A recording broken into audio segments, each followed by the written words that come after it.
Space Vision, presented by Science at NASA. Traveling in space has many odd effects on the human body. One of the strangest has to do with vision. After spending some time on the International Space Station, many astronauts discover that they cannot see as well as they do on Earth. The effect is so well known that members of the crew routinely pack space glasses to correct their vision in orbit.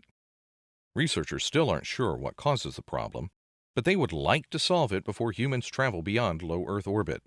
A trip to Mars could take at least 3 years, 5 times as long as a mission to the station. So it's important to learn about the adverse effects of microgravity on vision and develop ways to counter them. Christian Otto, of the University Space Research Association in Houston, Texas, is one of the researchers trying to get a clearer understanding of space vision. He is the principal investigator of the ocular health study now underway on the space station. An accomplished off-road triathlete with an interest in human performance in extreme environments, Otto is well suited to this PI role. He once toted an ultrasound machine up Mount Everest to study the effects of oxygen deprivation on intracranial pressure. Now with the ocular health study, he's remotely conducting similar tests on astronauts. Testing astronauts before, during, and after their missions to the station shows us their status pre-flight and helps us identify changes that result from the environment and microgravity on the station, explains Otto. On the space station, the body's fluids, particularly the blood supply, shift toward the head, much like what happens on Earth when you lie down. Therefore, it is hypothesized that the pressure inside the skull increases. That increase in intracranial pressure is believed to be transmitted to the eye and optic nerve, leading to changes in eye structure and visual acuity. Optic disc edema, or ODE, swelling of the optic disc, is the most critical change. If it persists, it can lead to a loss of peripheral vision and eventual blindness. Astronauts have experienced only mild ODE to date, but no one knows how severe it could become on a Mars expedition.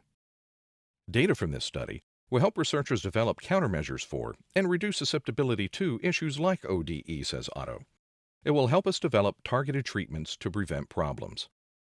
Adding preliminary data from the ocular health study to data from previous vision impairment and intracranial pressure, or VIIP studies, Otto and his team have made some interesting discoveries.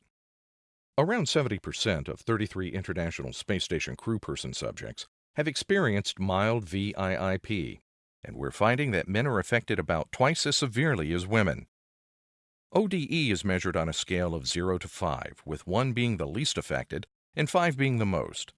6 out of 7 subjects with ODE were grade 1, while the 7th subject had a grade 3 eye. All 7 subjects that developed clinical grade ODE were men. Results from the ocular health study will help doctors better understand disorders such as glaucoma and idiopathic intracranial hypertension, or IIH, that can plague people back on Earth. The latter is a condition in which cerebrospinal fluid pressure rises and remains elevated for a long time, causing severe headaches that even the strongest pain medications can't touch. Like glaucoma, the condition sometimes leads to vision loss and blindness.